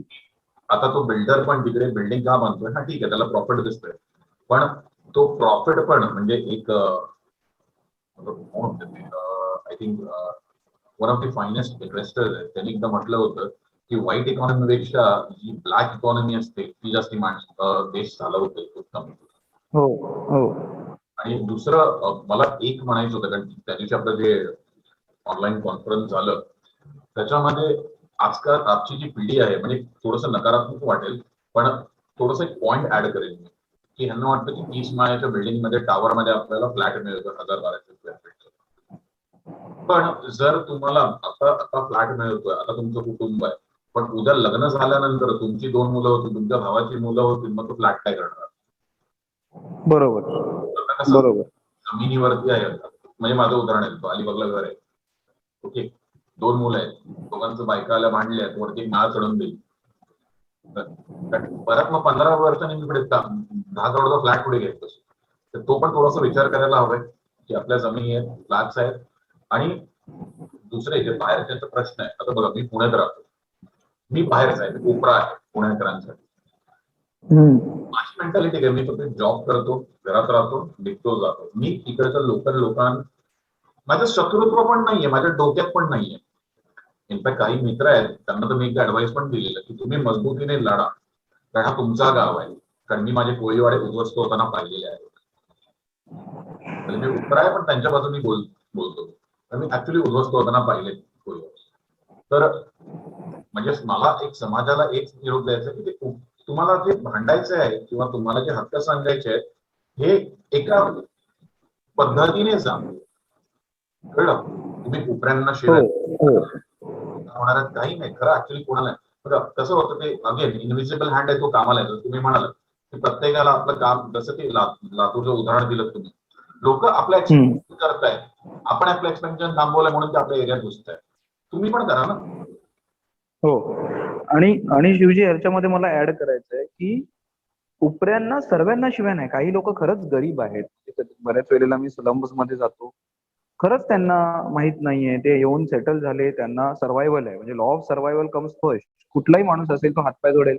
आणि जर तुम्ही त्यांच्या घरावर गेलात की तुम्ही बाहेरून आलाय, त्या जमिनी आमच्या आहेत, मग आपल्याकडे मोठी मोठी घरं आहेत आणि तो कुठेतरी एका झोपडी झोपडीत जातो आणि मग तो कुठेतरी एक बोलतात ना ते, म्हणजे एक तो मध्ये वेबसिरीज आलेली पाताल लोक, काही लोक असे आहेत ज्यांना मग म्हणजे अक्षरशः झोडपट्टी आहे, शिक्षण नाहीये आणि ते सर्व्हायव्हल साठी काही करतील, म्हणजे कोणालाही मारून टाकतील, कोणालाही, म्हणजे हे पूर्ण जो स्ट्रक्चर आहे अंडरवर्ल्ड ज्याला आपण बोलतो, अंडरवर्ल्ड मध्ये सुद्धा एक ऑर्गनाइज क्राईमचं एक शिकलेली लोक आहेत, एक ग्रुप आहे.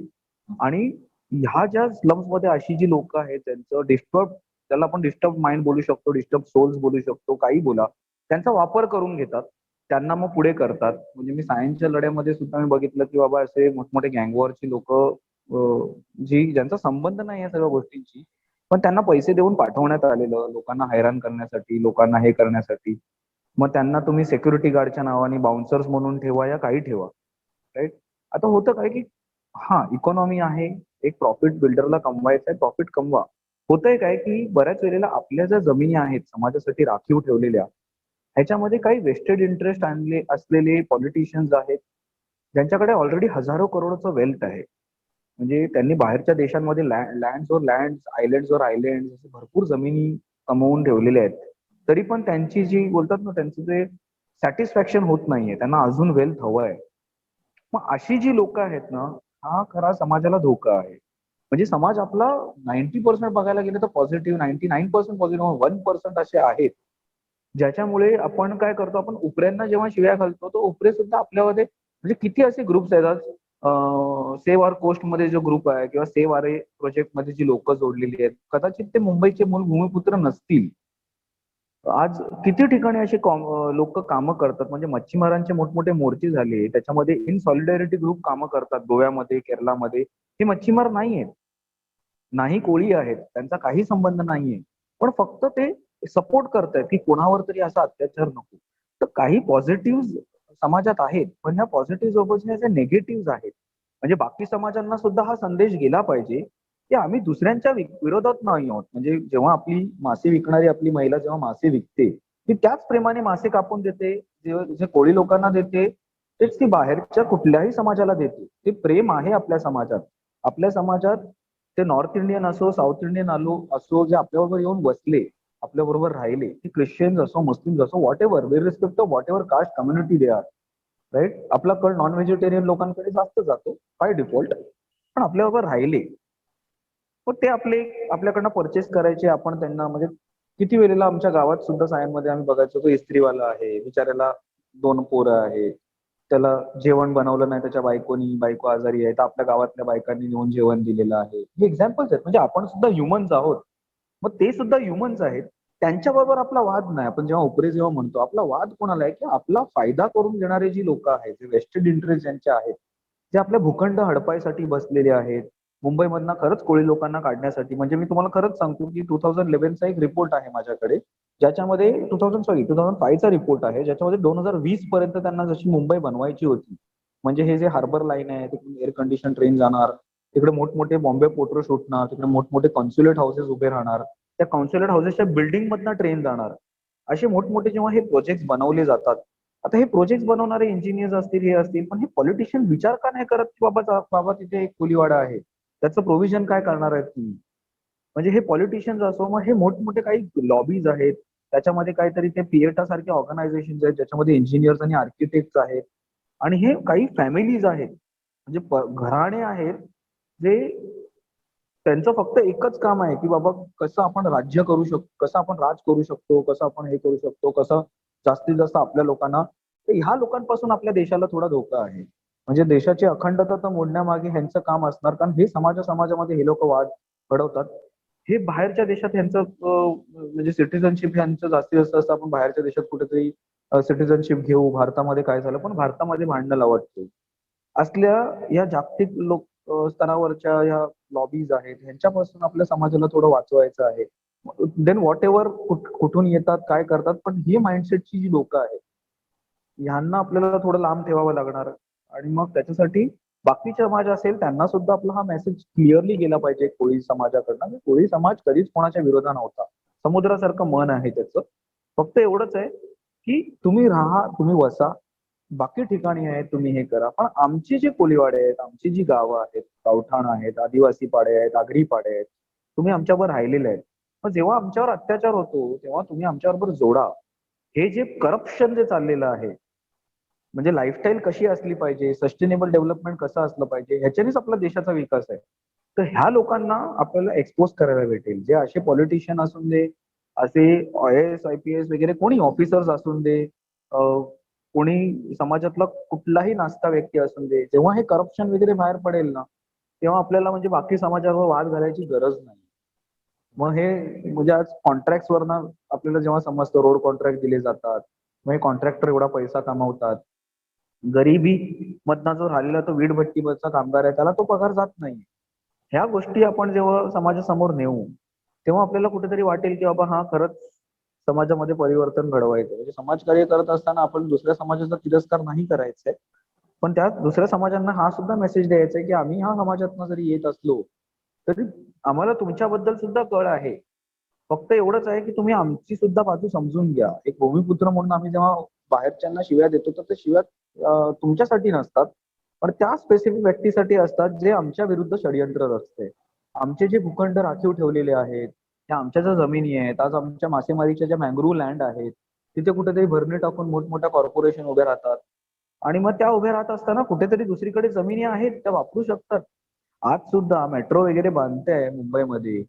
आज सुद्धा किती असे मोठमोठ्या बिल्डिंग्स आहेत, सोसायटीज आहेत. मग आज बाहेरच्या देशामध्ये जर बिल्डिंगच्या आतून ट्रेन जाऊ शकते, तर आपल्याकडे असे मोठमोठे कॉम्प्लेक्सेस आहेत. त्याच्यामधनं रिडेव्हलपमेंट करा, नाहीतरी त्या बिल्डिंग परत बांधायच्या, त्याच्या आतमध्ये ट्रेन जाऊ दे ना. असे काहीतरी इंजिनिअरिंग. मग तुम्हाला कोस्टल रोडची खरंच गरज नाहीये. You can come up with science एवढं पुढे गेलेलं आहे की you can come up with so much of solutions. त्याच्यामध्ये तुम्ही काय केलंय की कॉन्सन्ट्रेटेड जे सिटीज आहेत, म्हणजे आज एक ऑफिस आहे समजा नरिमन पॉइंट मध्ये एक ऑफिस आहे, त्याच्यामध्ये जवळजवळ 99% या 90% लोक वसईमधनं कामाला येतात. मग ते ऑफिस तुम्ही वसईला शिफ्ट करा ना. ते ऑफिस तिकडे नरिमन पॉइंटला असण्याची गरजच नाहीये. त्या मालकाला सांगा की बाबा तू तिकडे शिफ्ट हो. हे कुठेतरी गव्हर्नमेंटने त्याच्या पूर्वी व्हायचं, ब्रिटिशांच्या काळामध्ये हे अनालिसिस केलं जायचं आणि नंतर मग ते ऑफिसेस तिकडे शिफ्ट करण्यात येईल. हे केलं पाहिजे आपल्या सरकारने की बाबा जी लोक ट्रॅव्हल करतायत ती कुठे कामाला जात आहेत आणि मग ते खरंच सर्वांचं पॉप्युलेशन तिकडे इकडे ट्रॅव्हल करून येतो. मग त्या लोकांना आपण तिकडे नेऊ शकतो का? म्हणजे साधारण बेलापूरला जर कुठलं ऑफिस आहे, पण तिकडे बेलापूरला जाणारी सर्व लोक इथून पनवेलवरनं येत आहेत, तर ते ऑफिस पनवेलला नेण्यात यावं. सिंपल सोल्युशन आहे. त्याच्यामुळेच मला वाटते आर्थिक आणि कमर्शियल घर्षणा होत आहे. बरोबर. मग मला अजून एक विचारायचं होतं भावेश तुम्हाला, कारण तुम्ही शिक्षक, प्रोफेसर, PhD ची पण तयारी चालू आहे. तुमचं तरुणांबरोबर नेहमी इंटरॅक्शन जास्ती होत असते. कोळी तरुण आहे, आम्हाला टिकटॉक वरती जास्ती दिसतो, इंस्टाग्राम वरती जास्ती दिसतो, फेसबुक वरती जास्ती दिसतो. शिक्षणाचा अभाव आहे की त्यांना ह्याच्यामध्ये गुंतायचंच नाही? म्हणजे कुठला, मी तुम्हाला सिरियसली सांगतो, आपण फेसबुकवर जे असतो सगळे, मला कुठला ना असं 18, 21, 22 वर्षाचा तरुण असा दिसला नाहीये जो त्याचे मेसेजेस देतोय, आवाज टाकतोय, इंस्टाग्राम वापरतोय, फेसबुक. हा शिक्षणाचा अभाव आहे की ती परिपक्वता नाहीये? आपलं शिक्षण प्रॉपर नाहीये. प्रॉब्लेम असा आहे ना की म्हणजे आता कुठेतरी आपण न्यू एज्युकेशन पॉलिसीमध्ये आपण आपल्या मातृभाषेमध्ये शिक्षण व्हावं वगैरे सगळ्या गोष्टी आपण आता सुरुवात केलेली आहे. म्हणजे आज म्हणजे सोपं उदाहरण देतो. माझी मुलगी जेव्हा एक व्हिडिओ ओपन करते, लहान आहे 3 वर्षाची, तिला माहित नाही, एवढं तर माहितीये तिला गॅजेट तिच्या समोर एक आहे आणि त्या गॅजेट वरती म्युझिक वाजतं आणि ती ते ऐकते. आता ती जेव्हा स्क्रोल करते, जेव्हा ती पुढे पुढे जाते आणि व्हिडिओ लावते, त्याच्यामध्ये ABCD आपण जी म्हणतो, A for apple, B for ball, त्याच्यामध्ये कुठेतरी स्पॅनिश लँग्वेज मध्ये G फॉर गाया. गाया म्हणजे ते गाव, गाय, काव. पण ती लोक तिकडे शिकवताना G फॉर गायाच बोलतात. आपल्याकडे का C फॉर काऊ बोलतो आपण? म्हणजे तो सीचा अर्थ क होतो ना, त्याच्यावरनं आपण स्पॅनिश, फ्रेंच, डच ही त्यांची भाषा जपून आहेत. आपल्याला सुद्धा तसं आपल्या लोकांमध्ये तसं शिक्षण आणावं लागेल. दुसरी गोष्ट, आपला गाव कसा असला पाहिजे. म्हणजे मध्यंतरी मी एक व्हिडिओ माझ्या मुलांना, माझ्या स्टुडंटला मी दरवेळी दाखवतो की आज आपल्याला आपल्या जमिनी कशा मोजायच्या, आपण वोटिंग कशी करायची, आपलं पॉलिटिकल सिस्टम कसं आहे, आपली मासेमारी कशी असली, ह्याचं शिक्षण कोण देतंय आपल्याला? आपल्याला तेच शिक्षण दिलं जातंय जे म्हणजे बोलतात ना, एक पॅकेज बनवलेलं आहे आणि सर्वांना तेच चिपकवलेलं आहे. कोस्टल एरियामध्ये आपण राहतो आणि जर इकडे फिशिंगचे ब्रीड्सच आपल्याला शिकवले नाहीये, तर आपलं शिक्षणच चुकीचं आहे. म्हणजे हे माझं मत आहे.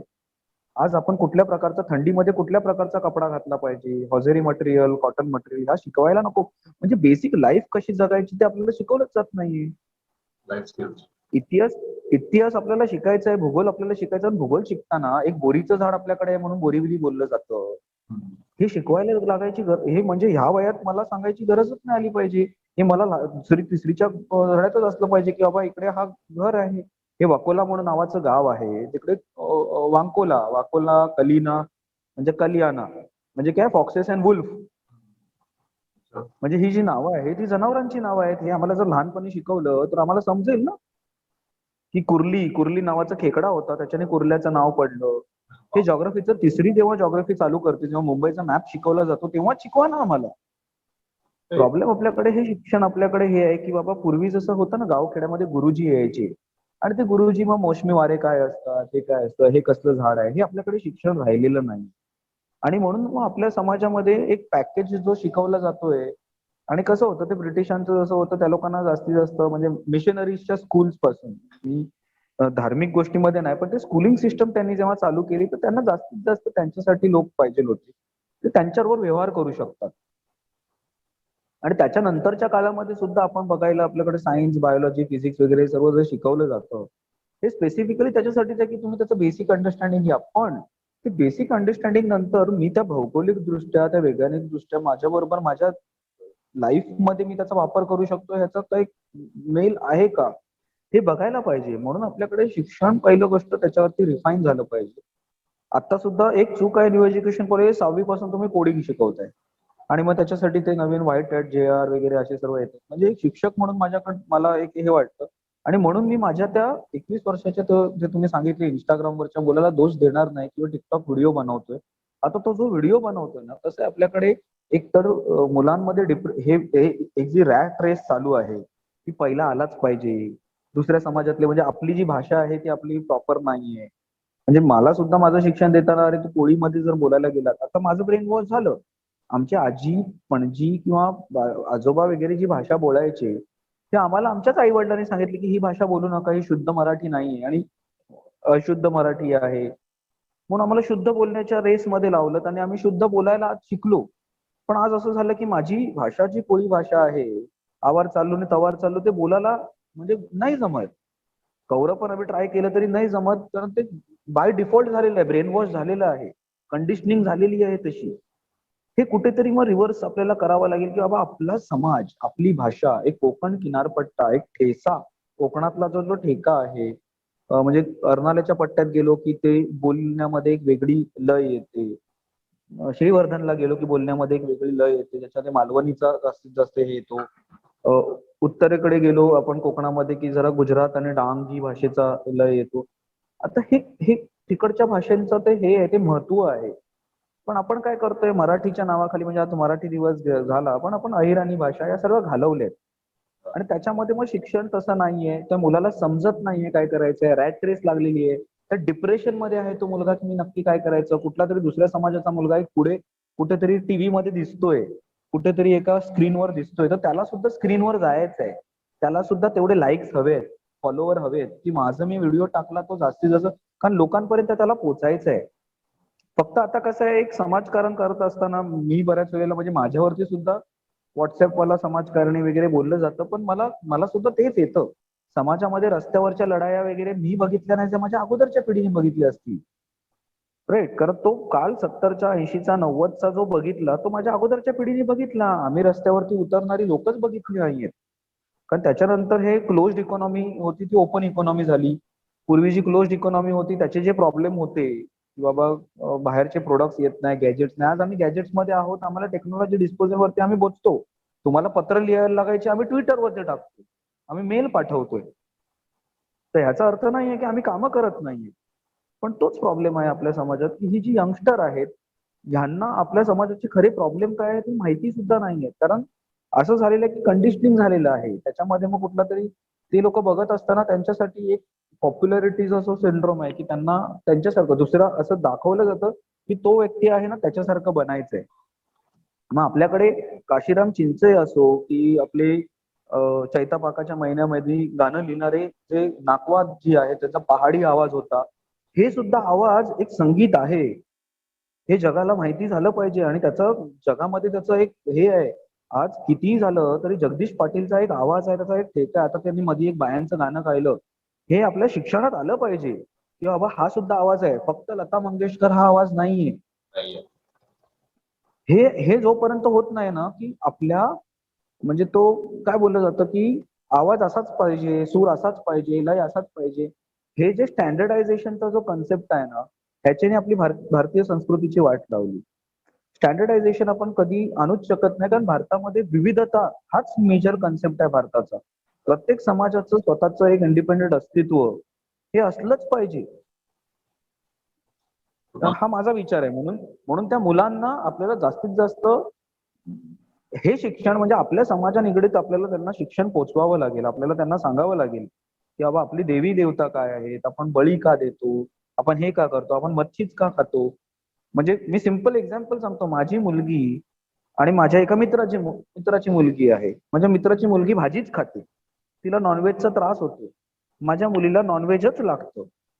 आता हे बाय डिफॉल्ट आहे, हे जेनेटिक आहे, हे काय बदलू शकतो का मी? कारण माझ्या पूर्वजापासून आम्ही नॉनव्हेज खाल्लेलो आहे. तिला खारी मच्छी आवडते, ती गोडी मच्छी नाही खाणार. म्हणजे ती कितीही तुम्ही साखर टाकून फिश दिली ती खाणार नाही, तिला मिठाची टेस्टच लागते. तर हे काय नॅचरल आहे.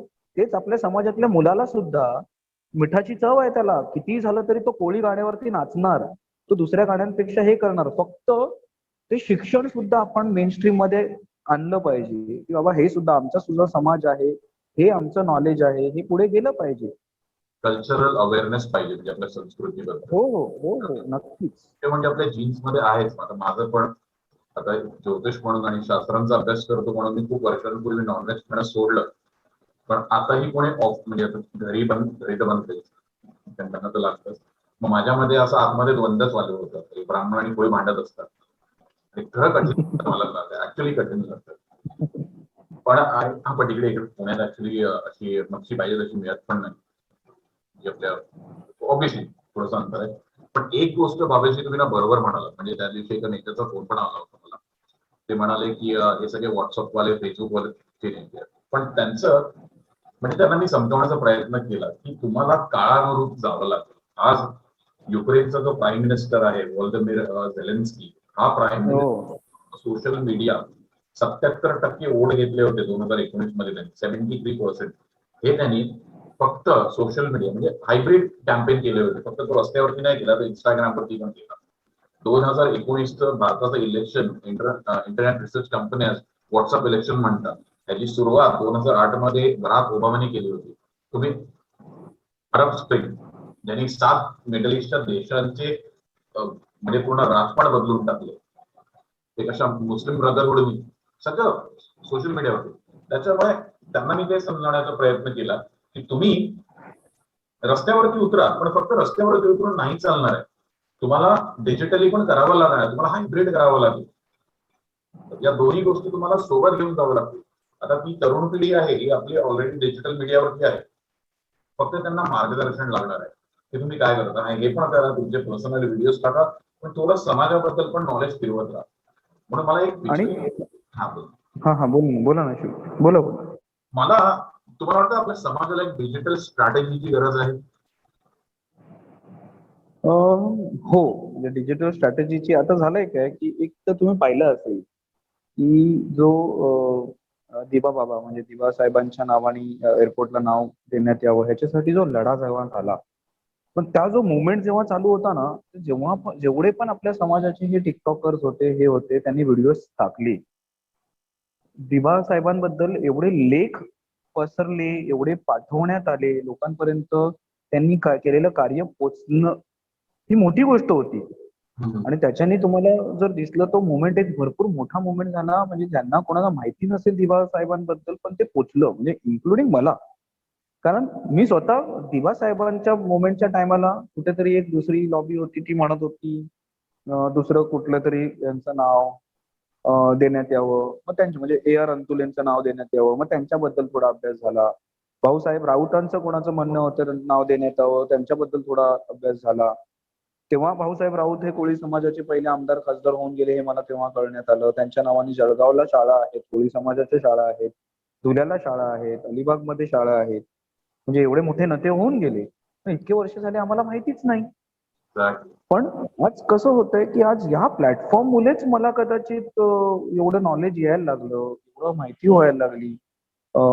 तर हे प्लॅटफॉर्म्स उपयोगाचे आहेत आपल्याला, आणि त्याच्या बेसिसवरती आम्ही सुद्धा हे केलं की अखिल कोळी समाज व संस्कृती संवर्धन संघ म्हणजे आम्ही जो स्थापन केला, त्याच्यामध्ये मग आम्ही एक वॉर रूमचा कन्सेप्ट आणलेला आहे की त्याच्यामध्ये मग आपल्या समाजातले वेगवेगळे संघटनाचे लढतायत, त्यांनी केलेले पत्रव्यवहार, त्यांनी केलेल्या पत्रव्यवहारच्या बेसिसवरती काही झालेल्या चुका असतील, काही हे असतील, ते पत्रव्यवहार परत नव्याने कसे मांडावे, काय करावे, प्लस समाजाचा जो इतिहास आहे, म्हणजे आम्ही मग अखिल कोळी समाज आणि संवर्धन संघ मध्ये ज्याचा मी सेक्रेटरी आहे, त्याचा एक पार्ट म्हणून मग आम्ही तांडेल फंड ऑफ आर्काइव्ह जे परब दादा चालवतात, परब तांडेल, त्यांच्याबरोबर टायअप केलं. आज परब तांडेल दादांकडे आताही तुम्ही गेलात तर हॉर्टिकल्चरला तिकडे एक्झिबिशन आहे कोळी समाजाचा लागलेला, आणि ते कंटिन्यू त्याच्यावरती टाकत जातात.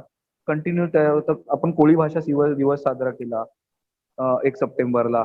आज आपण ते चालू केलेलं आहे. काही गोष्टी, की कोळी भाषा नक्की काय होती, त्याचे रेकॉर्डिंग करणं, हे करणं, आणि हे सगळीकडे चालू आहे. म्हणजे इव्हन ईस्ट इंडियन समाजाबरोबर जे मुंबई गावठाण पंचायत बरोबर मी भेटलो, तर त्यांनी अक्षरशः एक पूर्ण डिक्शनरी आणलेली आहे पूर्ण त्यांची ईस्ट इंडियन भाषेवरती. ईस्ट इंडियन भाषा ही ऑलमोस्ट कोळी भाषा, आगरी भाषा एवढ्या निगडीतच आहे, सिमिलरच आहे. थोडेफार पोर्तुगीज वर्ड बाय डिफॉल्ट असणारच, शक्यच आहे, पण आहेत.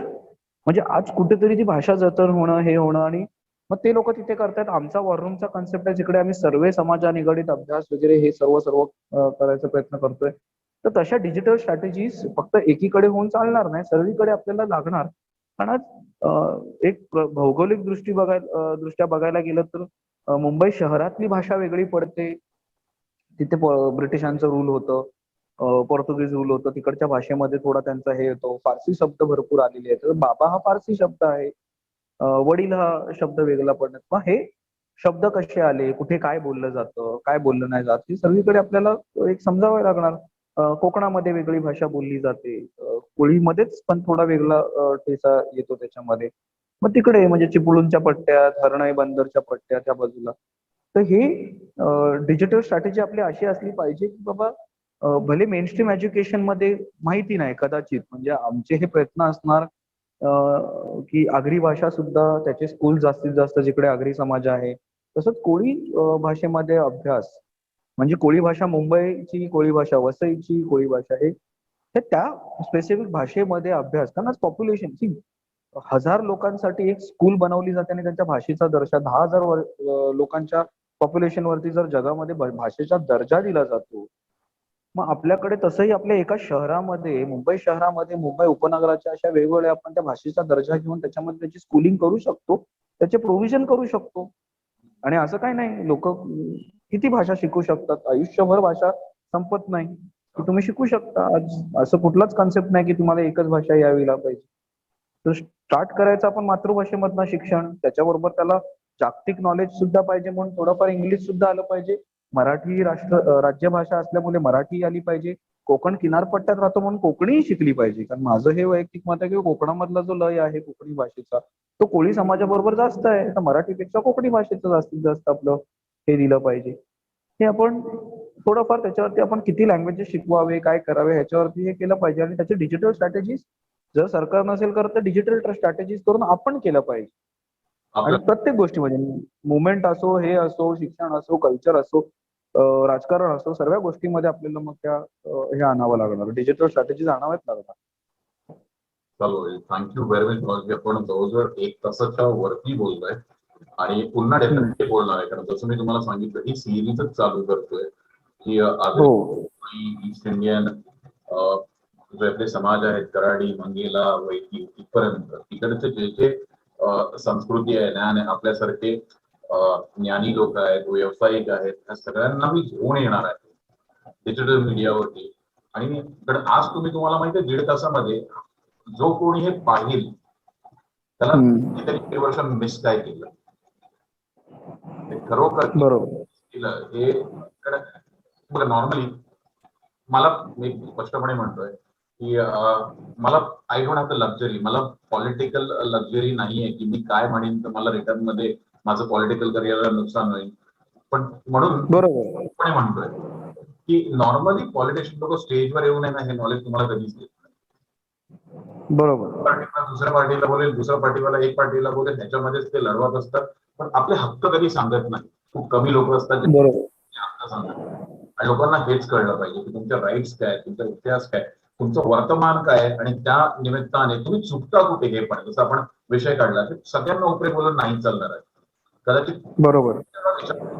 पण तुमचं भविष्य काय, पुढे काय आहे, आणि तुम्हाला नवीन नवीन टेक्नॉलॉजी जी नवीन डेव्हलपमेंट होते त्याच्यामध्ये तुम्ही कुठे फिट बसताय, किंवा तुम्हाला तुमचं स्वतःचं संरक्षण करून त्या गॅप मध्ये कसे बसताय. त्यामुळे पुन्हा आपण नक्कीच भेटी भावजने. Thank you very much.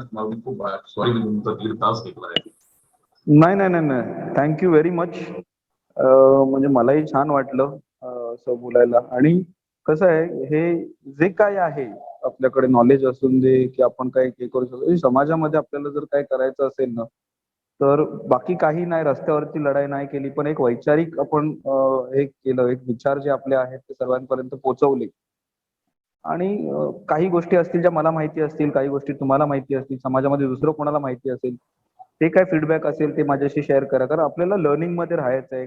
म्हणजे एक प्रोफेसर म्हणून एक आहे की मी सतत अभ्यास करत असतो, वेगवेगळ्या दृष्टिकोनाने बघत असतो. कारण सूर्याचे एवढे वेगवेगळे क्षितिज आहेत. ब्रह्मदेवा एक त्या कमळावर बसतो, त्या कमळाला वेगवेगळ्या पाकळ्या आहेत. आपल्या शिक्षणाचं एक पाकळी असेल, अशा अजून किती पैलू असतील जे आपल्याला अभ्यास करायचे आहेत.